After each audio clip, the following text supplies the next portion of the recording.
Welcome back to Design Santa Barbara. Today we are appraising some incredible items, revisiting the favorite 411s, and seeing the top experts explain about their trade. A lot of people have asked me about tapestries. Tapestries have a renaissance and they are coming back in today's interiors. A lot of high-end designers are using them, and people ask me, how do you determine one thing is $1,000, the other tapestry is $200,000? So I try to give a little bit of a guidance today. So tapestries have been in use as a wall covering, as a decorative art since the 3rd millennium BC.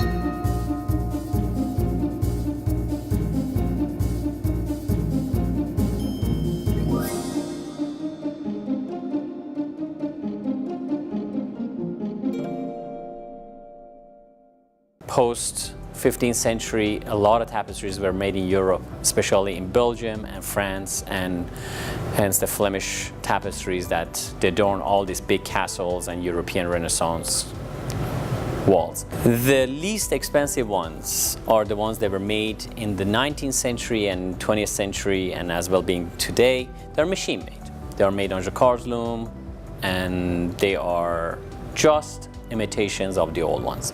Then we have some that they were made in the 20th century that they are handmade, but they are not old. Then we have some that they were made in Aubusson, France, and they were made post 1750s to 1800s that we have behind us. And then there were some that they were made, like the big one hanging, they were made in Belgium, they're Flemish, and they mostly originate from 16th, 17th century. How do you determine one is handmade or not? By just looking at it. The machine made, they have linear weft and linear warps, and you can tell very easily. The borders are sewn onto them, and they are again very linear, and usually they do fade because they are made of synthetic dyes. The handmade ones, on the other hand, they never fade because they're mostly done with natural dyes. This particular one is a handmade. It is made in China, actually. It was made probably like around 1980s and is done by hand after European art. This one out here is made in Aubusson, France, and dates back to 1800s. And the big one we have on the wall, that is from, again, Belgium.